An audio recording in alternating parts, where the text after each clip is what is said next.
ministers, senior government officials, the media fraternity, ladies and gentlemen, welcome to our 19th post-cabinet press briefing for 2025. Allow me to invite our chairperson, Honorable Minister of Information, Publicity and Broadcasting Services, Dr. Mswere, to present today's cabinet highlights. Over to you, Minister. Thank you, Chief Secretary Dr. Rushwaya, members of the 4th Estate, Zimbabweans. Today, the 1st of July 2025, His Excellency the President, Dr. E.D. Mnangagwa, chaired the 19th Cabinet meeting, and the following issues, among others, were considered and approved. Cabinet approved the update on the status of the Independence Day commemorations and the Children's Party legacy projects across provinces, as well as the proposed venue for the 46th Independence Day and the 2026 Children's Party. The government of Zimbabwe has made significant strides in implementing legacy projects initiated during Independence Day and Children's Party celebrations across various provinces. The government of Zimbabwe remains committed to replicating this initiative in the remaining provinces. The legacy projects include clinics, bridges, schools, roads, and supporting infrastructure under a strategy to ensure sustainable development in the host province and thereby transform livelihoods in communities. In this regard, a budget of United States dollars 2.5 million was approved in order to finalize outstanding works in Manicaland and Mashonaland central provinces. Additionally, United States dollars were also allocated, which will be disbursed in order to support legacy projects in Midlands provinces amounting to 32.5 million, which will ensure completion of the outstanding works. Regarding the 46th Independence Day and the Children's Party celebrations, Cabinet also approved the Mapisa open space in Matobo district in Matabeleland South province to host the event. This strategic selection leverages Mapisa's profound historical significance and multifaceted benefits. Notably, the event will catalyze infrastructure development, including the rehabilitation of key roads such as the Gwanda-Mapisa and the Bulawayo-Mapisa roads. The Bulawayo-Mapisa road will be extended to Mpoeng on the border with Botswana in order to ensure regional connectivity, fostering economic growth, and promoting social cohesion. Cabinet considered and approved the priority projects for the second 100-day cycle of 2025. A total of 213 projects were submitted for implementation under the second 100-day cycle, which commenced on the 15th of May 2025 and ends on the 23rd of August 2025. The selected priority projects are strategic and will meaningfully contribute to the implementation of the National Development Strategy 1, which is the 2021 to 2025 period in pursuit of Vision 2030 aspirations. These projects were selected based on the 100-day cycle set criteria and are citizen-centric in terms of high impact and can be implemented rapidly at low risk. Of the 213 projects that were submitted, a total of 78 projects are ongoing and the rest are new. The projects are distributed across the 25 ministries and provinces as follows: Bulawayo Metropolitan Province 37, Harare Metropolitan Province 65, Mashonaland Central 42, Mashonaland East 50, Mashonaland West 48, Masvingo Province 47, Manicaland Province 60, Midlands Province 54, Matabeleland North 58, and Matabeleland South 50. Some projects are replicated in more than one province. A total of 89 projects are derived from the resolutions of the ZANU-PF 21st National People's Conference, while at least 5 are from Binga development initiatives. 2 projects are emanating from an MOU which the Republic of Zimbabwe signed with the People's Republic of China. The monitoring of projects will be continuous and will include site visits, validation, and the utilization of e-monitoring platforms such as the Executive Electronic Dashboard, which is now linked to the whole of government approach performance management system. A performance report will be compiled at the end of the cycle to highlight progress and share the success stories. Cabinet considered and approved the update in terms of the preparations for the 2025 Heroes Day commemorations and the Defense Forces Day celebrations. The government of Zimbabwe is gearing up for the 2025 Heroes Day commemorations, which are scheduled for Monday, the 11th of August 2025. The main event will take place at the National Hero Circle in Harare, with provincial commemorations being held concurrently across the country. Preparations have already commenced, including the compilation of an updated list of national heroes and heroines, with 222 families expected to attend the main event. The Defense Forces Day celebrations will be held at Rufaro Stadium in Harare on the 12th of August 2025 under the theme Zimbabwe Defense Forces, guaranteeing a conducive environment for the attainment of Vision 2030. The day will feature a range of activities including Community Assistance Week, a military parade, military displays, and entertainment by selected groups. A soccer match between the Zimbabwe Defense Forces select team and the regional select team is also planned for the celebrations. Cabinet considered and approved the proposed honors and awards for the year 2025.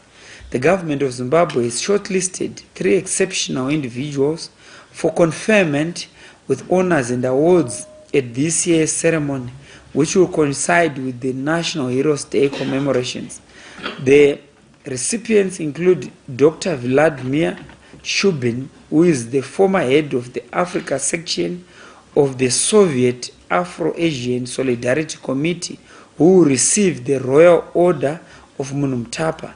Chidudu Innocent, a teenager who bravely rescued 2 children from a burning house in Bindura, who will be awarded the Silver Cross of Zimbabwe, and Dr. Madeleine Nyamwanza, the first female African medical doctor in Zimbabwe, who will receive the Robert Gabriel Mugabe Commendation Award for Service in Human Capital Development.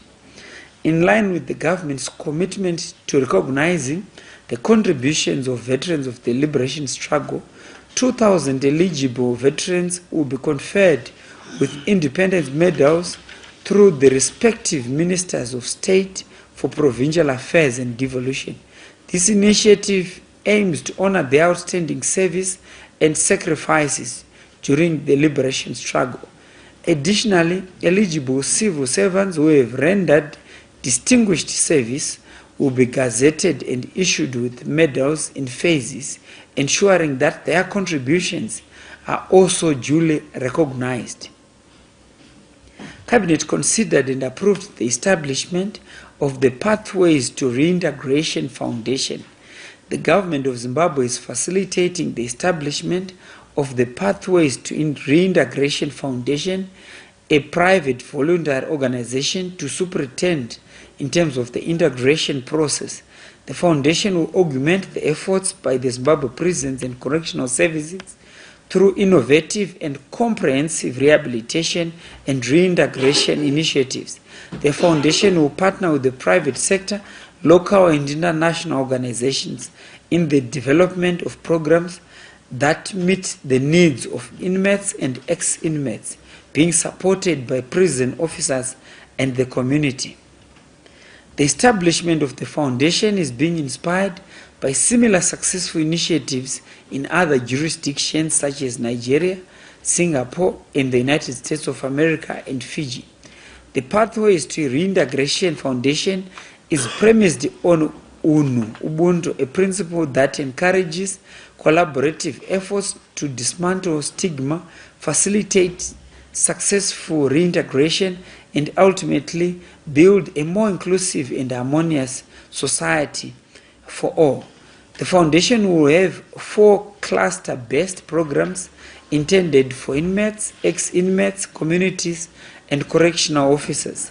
The program will cover the following content: primary, secondary, and tertiary education, community engagement and education, wellness, mental health and psychosocial support, job placement and entrepreneurship, digital education and e-learning, and the parole system. Under the legislative program, Cabinet considered and approved the Biological and Toxin Weapon Crimes Bill of 2025. The main objective of the bill is to prohibit the development, production, manufacture, possession, stockpiling, importation, exportation, transportation, transit, transshipment, transfer or use of certain biological agents and toxins and of biological weapons. The bill will provide for the implementation in Zimbabwe of the United Nations Convention on the Prohibition of the Development, Production and Stockpiling of Biological and Toxin Weapons and on their destruction in terms of the 10th of April 1972 and the Protocol for the Prohibition of the Use in the War of Poisonous and Other Gases of Biological Methods in terms of warfare. Under the provisions of the bill, it would be an offense for any person to encourage, assist, counsel, procure, incite, facilitate, or finance the use in any way of biological agents, toxins, or weapons. The bill further provides for the licensing of biological agents or toxins for any purpose. Any failure to comply with the conditions of the issued license will constitute an offense. Cabinet received and noted the report on the attendance at the 50th Independence Day celebrations in Maputo, Mozambique, by His Excellency the President, Dr. Idi Mnangagwa. His Excellency the President, Dr. Idi Mnangagwa, attended Mozambique's 50th Independence Anniversary celebrations in Maputo, Mozambique, on the 25th of June 2025. The celebrations were held under the theme 50 Years of Independence, Consolidating National Unity, Peace and Sustainable Development. The major highlights of the celebrations were the laying of wreaths at the Monument of Mozambican Heroes, the lighting of the Eternal Flame, and the solidarity message by the guest of honor and the President of the Republic of Tanzania, Her Excellency Samia Suluhu Hassan. The President of the Republic of Mozambique, His Excellency President Daniel Chapo, presided over the celebrations, which were also attended by delegations from the Sahrawi Arab Democratic Republic, South Africa, Guinea-Bissau, Portugal, among others. His Excellency the President, Dr. Idi Mnangagwa's presence at the celebrations affirmed and solidified the excellent relations between the two sister republics. Cabinet received and noted the report on the 113th session of the International Labour Organization. The Minister of Public Service, Labour and Social Welfare Honorable Ed Kamoyo led a Zimbabwean tripartite delegation to the conference held in Geneva, Switzerland, from the 2nd of June to the 13th of June 2025, during which he ascended to the presidency of the conference. Zimbabwe was the vice president to the conference at the 112th session in 2024.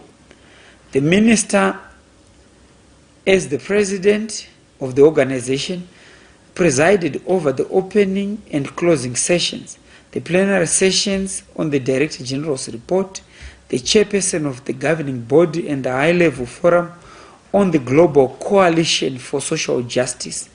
The Zimbabwe tripartite delegation also held several bilateral meetings on the sidelines of the 113th session of the conference with the following: the Director of International Labour Standards, the Director of Employment, the Director of ILO Training Center, the Director of Governance, and the Minister of Labour from Qatar, and the Minister of Labour from Uganda. Zimbabwe also signed an MOU with Malawi in the fields of labour and employment, thereby enhancing cooperation.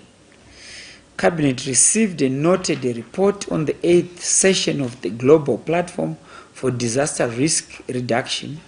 The Minister of Local Government and Public Works, Honorable Daniel Garwe, led the Zimbabwean delegation to the 8th session of the Global Platform for Disaster Risk Reduction held in Geneva, Switzerland, from the 2nd of June to the 6th of June 2025, under the theme Every Day Counts, Act for Resilience Today. The Global Platform, where participants took stock of progress, shared new knowledge and latest developments, discussed new trends in reducing disaster risk, and exchanged best practices, was attended by over 3,000 in-person participants from 164 countries, with nearly 600 participants joining virtually.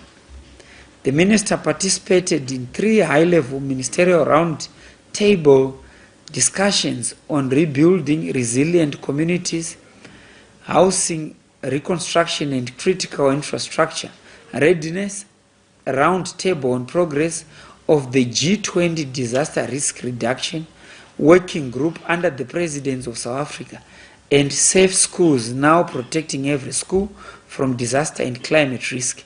The minister highlighted Zimbabwe's national human settlements policy, which came up with affordable and resilient building mechanisms to different communities in the country. The minister also underscored the importance of regional integration in dealing with transboundary hazards and on the right of every child to thrive in safe, inclusive environments. He shared Zimbabwe's 10-point plan, which guides disaster risk reduction in learning institutions. I thank you. Thank you very much, Honourable Minister, for presenting today's cabinet highlights. We now move to the first round of 3 questions. We get responses from the ministers, then we move to the second round again of 3 questions, and then the ministers will respond. Over to you, colleagues.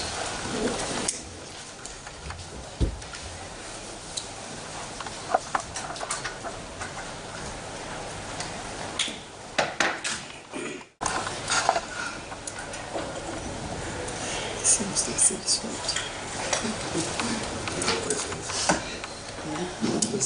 No question.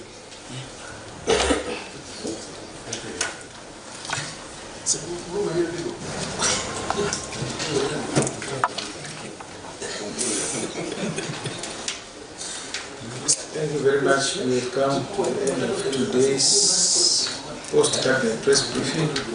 We meet next Tuesday. Thank you.